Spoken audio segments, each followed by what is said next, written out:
Bienvenidos a la Iglesia Palabra Viva. Nuestra misión es hacer discípulos por medio de la palabra, para que vivan y den la vida obedeciendo y enseñando la voluntad de Dios, que es Jesús.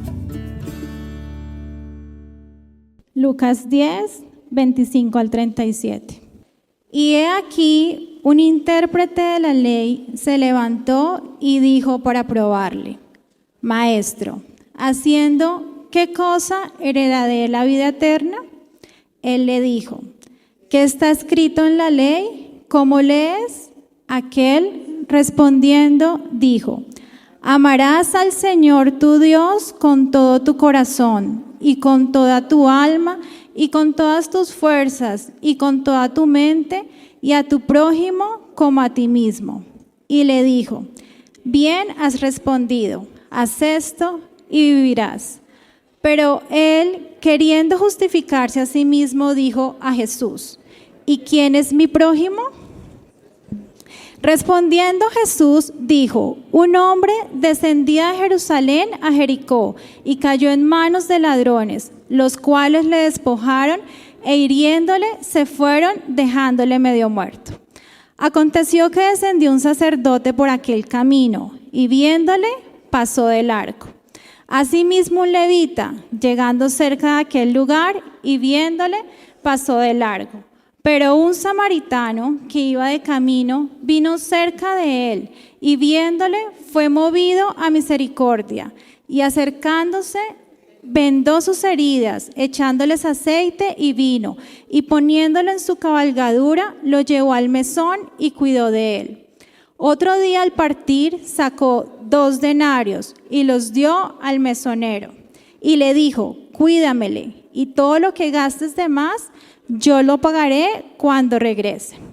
¿Quién pues de estos 3 te parece que fue el prójimo del que cayó en manos de los ladrones? Él le dijo: el que usó de misericordia con él. Entonces Jesús le dijo: ve y haz tú lo mismo. Padre, hoy cuánto por agradecerte, Señor, porque tú permites que estemos en este momento, en esta mañana, para poder aprender cada día más de ti. Yo te pido, Señor, que seas tú hoy esta palabra, el mensaje que tú has puesto en mi boca, que sea transformando primeramente mi vida, Señor, y la vida de cada una de las personas que estamos aquí dispuestas a escuchar tu mensaje, que seas tú hablando a través de mí, que pongas tu palabra en mis labios, Señor. Yo te pido que seas guardándonos en esta mañana, en el nombre de Jesús. Amén. Bueno, yo quisiera, antes de iniciar, hacerles una pregunta para que reflexionemos un poco de todo lo que vamos a trabajar en esta mañana. Y la pregunta es la siguiente: ¿usted puede saber cuánto ama a alguien? O sea, ¿el amor lo podemos cuantificar? Yo pienso que no. Yo pienso que uno no ama ni mucho ni poco. Yo creo que uno simplemente ama. Pero de pronto sí podríamos cuantificar algunos actos de amor o locuras de amor que hayamos hecho por alguien. Algunas grandes, otras de pronto más pequeñas. Pero yo creo que aquí algunos de nosotros hemos hecho algo por amor. Yo la verdad no recuerdo haber hecho algo por amor. Diría a mi esposo es que yo soy tan seca que no tengo emociones ni sentimientos por eso. Pero hace mucho tiempo les voy a contar, tuve un novio con el cual nosotros nos dimos un tiempo. Y durante ese tiempo yo me fui a un país muy lejos de Colombia y duré como unos 8 o 9 meses. Y estando en ese país yo conseguí un celular y una SIM card y le di mi número, que era un número como de 15 dígitos, se lo di en ese momento al que era mi novio. Y le dije: bueno, ese es mi número, si me quieres llamar, pues aquí estoy. Y después de 8 o 9 meses, cuando yo regresé nuevamente a Colombia, pues volví nuevamente y me encontré con él. Y él me contaba que, claro, mientras yo estuve en ese tiempo fuera de Colombia, él me llamó, no todos los días, pero sí me llamaba seguido. Y cuando me llamaba, durábamos un buen tiempo hablando. Ya se imaginarán, pues, el costo, más o menos en esa época, yo creo que la factura que le llegó a él se encontraba trabajando y en el puesto de trabajo donde él estaba, pues él tenía una línea telefónica, que era su extensión, y él hacía las llamadas de esa línea telefónica de su extensión de la oficina, del trabajo. Y recuerdo que él me contaba que un compañero de él que trabajaba en el área de las tecnologías y las comunicaciones de la empresa, y que el jefe de él, pues como que lo llamó y le dijo, venga, o sea, desde su extensión están saliendo estas llamadas y estas facturas tan largas a un país extranjero, o sea, por favor, pilas, no se las voy a cobrar, pero pues no lo vuelva a hacer. Y él me contaba eso y me decía, es que en ese momento yo no me di las consecuencias, yo simplemente quería llamarte y hablar contigo y saber que estabas bien. Entonces yo creo que, no sé si esto fue algo grande o algo pequeño, pero yo creo que muchos de nosotros hemos hecho algo así por amor y no medimos las consecuencias. Bueno, esa persona en ese momento es mi esposo. Él fue el que hizo eso. Pero yo, ¿por qué les estoy contando todo esto del amor? Y es que precisamente el mensaje que yo quiero hoy transmitirles, el mensaje que yo quiero hoy manifestarles es la gracia del amor de Dios. Para yo iniciar esta porción la dividí en dos partes. La primera parte, cuando ustedes ven en el versículo 27 de Lucas capítulo 10, el intérprete de la ley responde el siguiente mandamiento: amarás al Señor tu Dios con todo tu corazón y con toda tu alma y con todas tus fuerzas y con toda tu mente, y a tu prójimo como a ti mismo. Yo dividí esta porción en dos partes. La primera parte, en amar a Dios con todo su ser, y la segunda parte, que está relacionada con el prójimo y con la respuesta que le da Jesús sobre la parábola del buen samaritano. Iniciamos en el versículo 25 y dice: y he aquí un intérprete de la ley se levantó y dijo para probarle: Maestro, ¿haciendo qué cosa heredaré la vida eterna? Dice que para probarle. Esta persona era una persona que sabía de leyes judías, era una persona que era un doctor en la ley, y le pregunta qué cosas debo hacer para heredar la vida eterna. Y Jesús le dice, ¿qué dice la ley? O sea, usted que sabe de la ley, usted que conoce la ley, ¿qué dice la ley sobre la vida eterna? En el Antiguo Testamento, yo sé que la ley y los profetas, y lo dice la palabra, hablan sobre la vida eterna. Incluso en el Salmo que leímos esta mañana, habla sobre la bendición y la herencia de la vida eterna. Vamos un momento al libro de Tito, capítulo 1, versículo 2. En la esperanza de la vida eterna, la cual Dios, que no miente, prometió desde antes del principio de los siglos. La promesa de la vida eterna estaba desde antes de la venida de Jesús, incluso desde antes de la creación. Y aquí dice en el libro de Tito que estaba desde antes del principio de los siglos. Entonces el intérprete se supone que sabía y había escuchado, era un doctor en la ley, sabía lo que debía hacer para heredar la vida eterna. Incluso Jesús le dice, bueno, ¿qué dice la ley? Y él contesta, y contesta bien. Vamos un momento al versículo 27 de Lucas 10 nuevamente.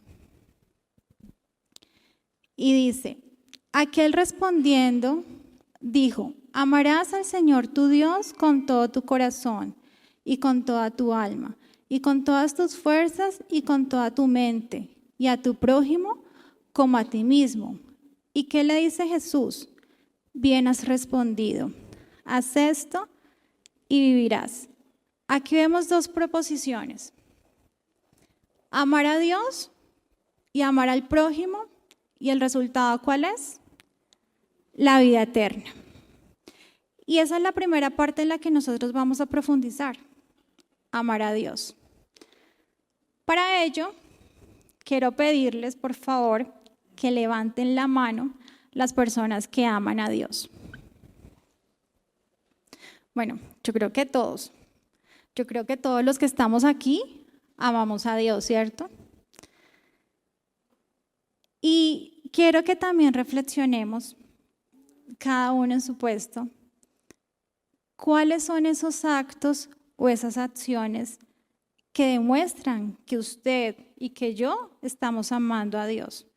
No la que les demostramos a los demás, sino la que nosotros hacemos de adentro, desde nuestro ser. Quiero leerles algo. ¿Cómo se construye un amor? Y dice: van por la calle dos personas totalmente desconocidas. Llegan al mismo trabajo.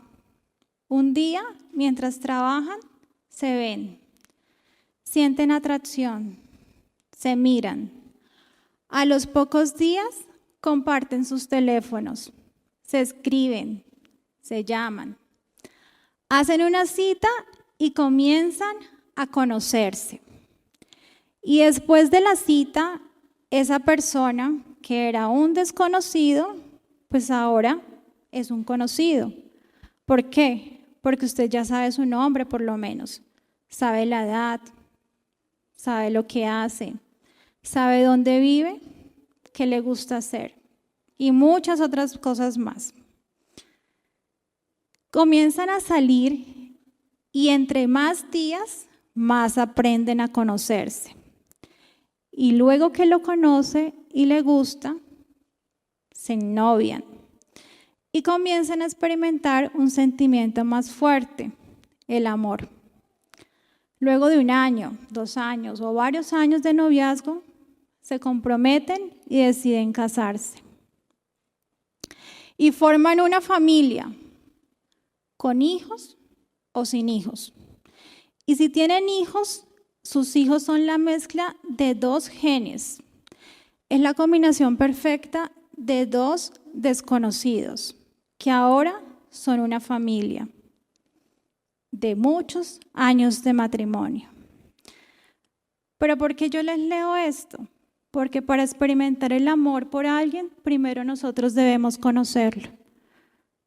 Nosotros no podemos amar a alguien si no lo conocemos. Y eso mismo es lo que nosotros tenemos que amar, hacer con el Señor, hacer con Dios. Pero con una gran diferencia. La persona que está a su lado, su pareja, si está aquí o está en otro lugar, usted no la conocía y él tampoco lo conocía a usted. Y cuando ustedes se conocieron, empezaron a gustarse y si están juntos es porque se aman. Con Dios, Él era un desconocido para nosotros, pero nosotros no éramos un desconocido para Él. Porque vamos al libro de Jeremías, capítulo 1, versículo 5, por favor. Antes que te formase en el vientre, te conocí, y antes que naciese, te santifiqué. Te di por profeta a las naciones. Nosotros no éramos un desconocido para el Señor. Él desde antes ya nos conocía a nosotros. Pero Él sí era un desconocido para nosotros. Que para poder amar a Dios, primero debemos conocerlo. Pero ¿cómo podemos conocer nosotros a Dios?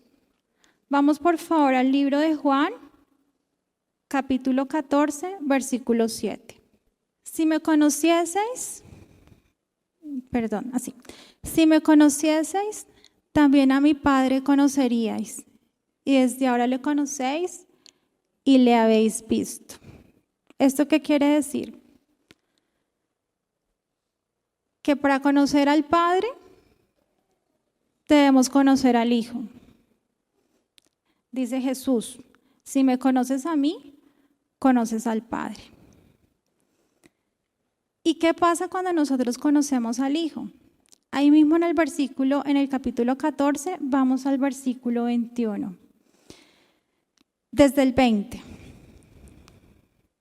En aquel día vosotros conoceréis que yo estoy en mi Padre y vosotros en mí y yo en vosotros. El que tiene mis mandamientos y los guarda, ese es el que me ama. Y el que me ama será amado por mi Padre, y yo le amaré y me manifestaré a él. Entonces, vamos como uniendo estas palabras. Para amar a Dios debemos conocerlo. Y para conocerlo debemos conocer al Hijo. Cuando conocemos al Hijo, dice la palabra que guardamos sus mandamientos. Pero ¿cuál es el mandamiento que Él nos dice que nosotros guardemos? Vamos por favor a Marcos capítulo 12, del versículo 29 al 30. Jesús le respondió: el primer mandamiento de todos es: oye Israel, el Señor nuestro Dios, el Señor uno es. Y amarás al Señor tu Dios con todo tu corazón, con toda tu alma y con toda tu mente y con todas tus fuerzas. Este es el principal mandamiento. Y sigamos ahí mismo en el versículo 31. Y el segundo es semejante: amarás a tu prójimo como a ti mismo. No hay otro mandamiento mayor que ellos. Es el mismo mandamiento que respondió el intérprete de la ley sobre cómo heredar la vida eterna: amar a Dios y amar a tu prójimo. Cuando nosotros conocemos a Jesús y guardamos sus mandamientos, dice la palabra que en ese momento le amamos. Y cuando nosotros amamos a Jesús, Dios nos ama. ¿Pero en qué consiste el amor de Dios? Este versículo que yo creo que todos lo sabemos, Juan 3:16, dice: porque de tal manera amó Dios al mundo que ha dado a su Hijo unigénito, para que todo aquel que en Él crea no se pierda, mas tenga vida eterna. Y es que en eso consiste el amor de Dios, en que Él envió a su Hijo para darnos la vida eterna. Y también está escrito en Primera de Juan, capítulo 4, versículo 9 y 10. Desde el 8, el que no ama no ha conocido a Dios, porque Dios es amor.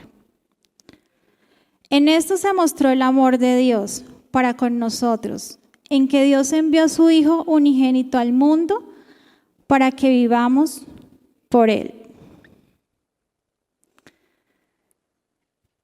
Y el nombre de esta porción de esta prédica se llama La gracia de su amor. Y yo puse 2 puntos, Jesús, porque es que Jesús es la gracia del amor de Dios. ¿Y qué es la gracia? Como todos lo sabemos, la gracia es que alguien lo hizo por ti. Y Jesús lo hizo por usted y por mí. Porque cuando estábamos muertos, cuando estábamos en el sitio más oscuro, Él nos sacó y nos mostró el camino. Cuando estábamos desnudos, Él nos cubrió. Y entonces todos dijimos, todos amamos a Dios, pero para amarlo debemos amar al Hijo. Entonces, ¿cómo no amar al Hijo? Si por pura misericordia usted está aquí sentado en este momento y por su misericordia estoy yo aquí parada enfrente de ustedes, ¿cómo no amar al Hijo por todo lo que hizo? Y si nosotros podemos ver si nosotros podemos medir el amor a alguien, no, nosotros no podemos medir el amor. Pero Dios hizo el acto de amor más grande por cada uno de nosotros. Esa es la medida perfecta del amor de Dios, que Él envió a su Hijo para salvarnos a nosotros. Y esa es la gracia de su amor. Y ese poder del amor de Dios, yo lo estoy experimentando en este momento. Y quiero seguirlo experimentando. Porque solamente ese poder del amor de Dios es el que transforma los corazones. Solamente ese poder de Dios es el que ha transformado el corazón de mi esposo, que antes no creía en el Señor. Y que si antes venía era por mí. Él ahora no viene por mí, Él viene por el Señor, porque ama al Señor. Y más adelante vamos a ver lo maravilloso y lo que es recibir y tener ese poder del amor de Dios. La segunda parte, que ahorita al final se las voy a unir, la segunda parte que les comentaba es amar al prójimo. Y para esta parte Jesús responde con una parábola. Y a través de esta parábola Él nos va a mostrar cómo a través de las acciones de este buen samaritano, Él fue movido a misericordia. Vamos un momento nuevamente al capítulo 10 de Lucas.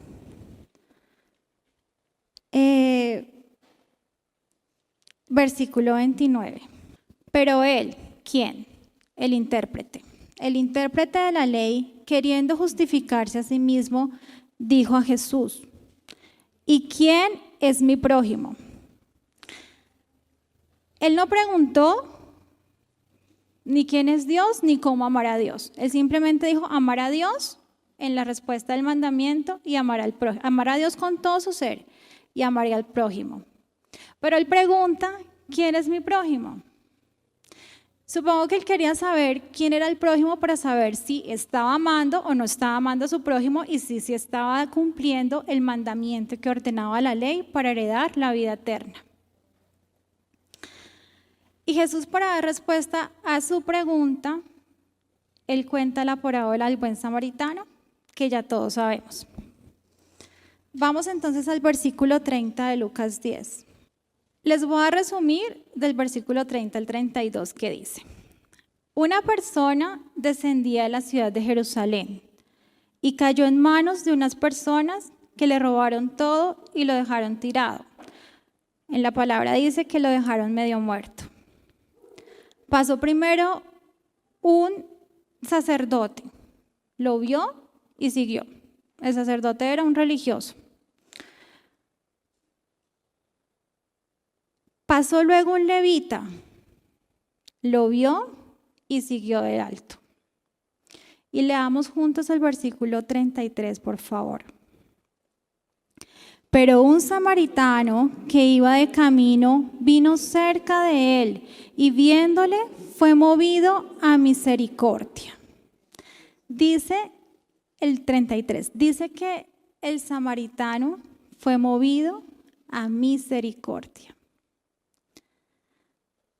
Vamos a mirar unas partes de este versículo. ¿Quién era? Un samaritano. Iba de camino, quiere decir que no era de ese lugar, estaba de paso. Y si no era ese lugar, era un extranjero. Y vino cerca de él. Y este samaritano fue movido a misericordia, fue movido a ayudar a una persona que estaba necesitada, a una persona que estaba en una condición vulnerable. Yo al inicio olvidé decirles que iba a resaltar 3 palabras. La palabra misericordia y amor las iba a unir. La otra palabra era prójimo y la otra palabra era vida eterna. Y ahorita les quiero comentar por qué yo quiero unir la palabra misericordia y amor. Cuando yo busqué en un diccionario cualquiera qué significa la palabra misericordia, citando el diccionario, dice que la palabra misericordia es entendida como una muestra de amor a través de acciones o de actos. Y eso era lo que estaba haciendo el samaritano. Por eso quise unir la palabra misericordia con la palabra amor. Y recuerdan cuando yo les pregunté al inicio cuáles eran esas acciones o actos que ustedes sentían que estaban haciendo que demostraban ese amor a Dios. Bueno, síganlo teniendo allí. Pero miremos qué hizo el samaritano. En el versículo 34, el samaritano, ¿qué hizo? Vendó sus heridas con aceite y vino. Lo acogió. Se lo llevó con él a un hospedaje público que era el mesón y cuidó de él.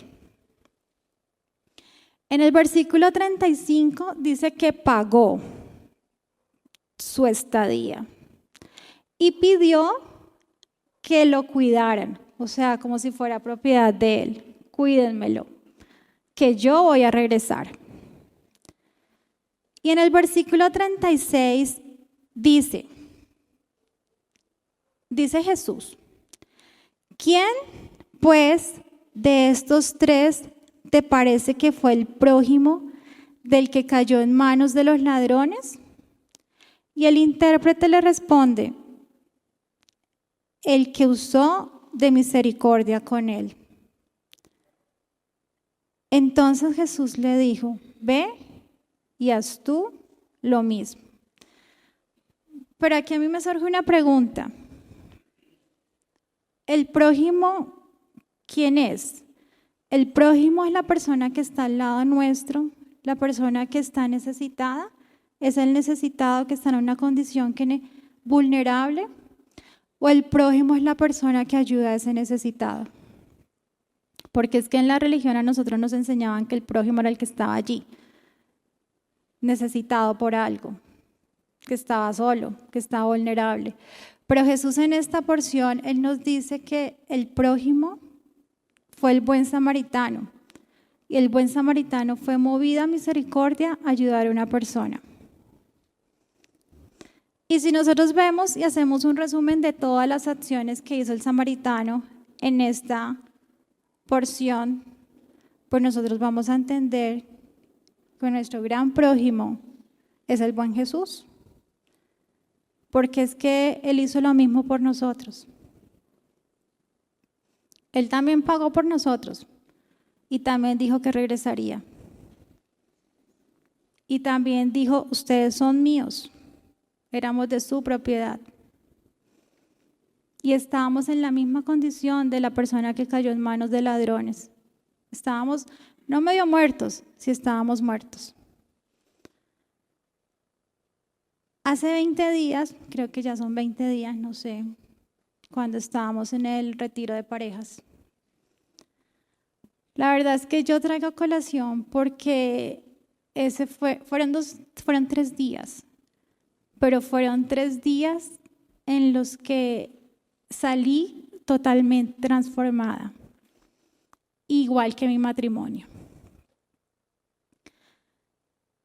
Llegamos, sí, cansados, pero el otro día solamente ver ese amor con que cada uno de los coordinadores del Ministerio de Parejas preparaba cada enseñanza, cada manualidad, cada actividad, yo dije: wow, siendo tan genuinos y tan autóctonos en cada una de sus presentaciones, nada impuesto, no se vanagloriaron, fueron ellos simplemente dejándose usar como vasijas de barro. Y yo decía y le decía a mi esposo, o sea, yo estaba de verdad anonadada y le decía: ¿por qué ellos hacen esto? ¿Cuál es el beneficio de ellos de que usted y yo estemos bien como pareja? ¿Cuál es el beneficio de que usted y su matrimonio sea restaurado y sea fortalecido? Uno es envidioso y uno solo quiere que el matrimonio de uno, si el matrimonio de uno está bien, todo está bien. Pero ellos no. Este ministerio de parejas fue movido a misericordia. Fue movido a misericordia por cada una de las parejas que estábamos allí. Y si estábamos allí porque estábamos necesitados, porque necesitábamos ser restaurados, porque necesitábamos ser fortalecidos, porque yo necesitaba que mi esposo también recibiera. Pero ellos, ¿por qué lo hicieron?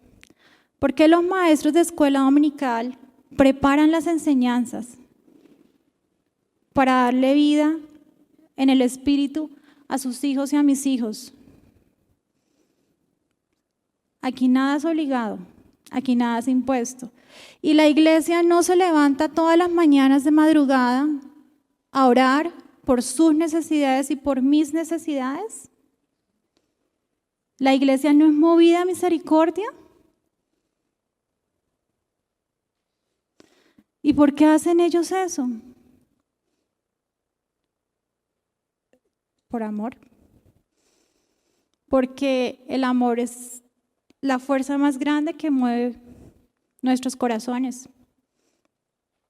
Si nosotros no tenemos amor, de nada sirve. Dice la palabra que el amor es de Dios. Entonces, yo decía, si ellos fueron movidos a misericordia, sí, Jesús es nuestro gran prójimo. Claro que sí, porque Él lo hizo por nosotros. Pero la iglesia también es nuestro prójimo. La iglesia ora más por usted que su misma familia. La iglesia fue movida a misericordia. Y entonces dice el gran mandamiento: ama a Dios con todo su ser y ama a tu prójimo. ¿Y nosotros estamos amando a nuestra iglesia? Levantamos la mano y dijimos: estamos amando a Dios. Y mire, yo me ponía a pensar en esta porción. Me imagino al intérprete de la ley parado enfrente de Jesús. Y le dice: ¿qué debo hacer para heredar la vida eterna? Jesús le dice: dime tú qué dice la ley. Él le dice: amar a Dios y amar al prójimo. Pero vimos que para amar a Dios tenemos que amar a Jesús. Y para amar al prójimo, ¿quién es el prójimo? Es Jesús. Y eso se resume en 3 palabras: ámelo a Él. Ame a Jesús. Vamos un momento a 1 Corintios, capítulo 13, del 1 al 3, por favor. Ustedes pueden seguir la lectura ahí y yo se las voy a hacer en un lenguaje actual. Y dice, 1 Corintios, capítulo 13, versículos del 1 al 3. Y dice así, el versículo 1. Si no tengo amor, de nada me sirve hablar todos los idiomas del mundo y hasta el idioma de los ángeles. Si no tengo amor, soy como un pedazo de metal ruidoso, soy una campana desafinada. Si no tengo amor, de nada me sirve hablar de parte de Dios y conocer sus planes secretos. De nada me sirve que mi confianza en Dios me haga mover montañas. Si no tengo amor, de nada me sirve darles a los pobres todo lo que tengo. De nada me sirve dedicarme en cuerpo y alma a ayudar a los demás. Y en ese mismo capítulo, el versículo 13 dice, y ahora permanecen la fe, la esperanza y el amor. Estos 3, pero el mayor de ellos es el amor. ¿Pero el amor a quién? ¿A usted o a mí? El amor al Señor. Y vamos un momento a 1 de Juan, capítulo 4, versículo 7. Amados, amémonos unos a otros, porque el amor es de Dios. Todo aquel que ama es nacido de Dios y conoce a Dios. Pues ahora entiendo por qué los ministerios de palabra viva actúan así. Porque aman a Dios. Porque el amor es el que los mueve a ellos. Porque ellos son movidos a misericordia por los hermanos, por mí que soy necesitada y por cada una de las personas que estamos aquí, que estamos en una condición vulnerable y somos necesitados. ¿Y yo por qué traigo este mensaje a la iglesia? Porque es que hoy más que nunca nosotros necesitamos amar. Porque se nos está olvidando amar. El amor se está enfriando. El amor hoy en día se está volviendo desechable. ¿Qué pasa el siguiente? En las parejas, en los matrimonios, con los hijos, con nuestros padres. Dice Mateo 24:12 que por haberse multiplicado la maldad, el amor de muchos se va a enfriar. Y es que nosotros no podemos dejar que nos enfriemos, porque es que si estamos aquí reunidos es porque tenemos ese poder y esa fuerza de amar. Sí, de amarnos a nosotros, lo leíamos en el Salmo, amémonos unos a otros. Pero a mí no me sirve de nada que yo los amo a ustedes si yo no amo a Dios. Nosotros decimos que amamos a Dios y que amamos al hermano.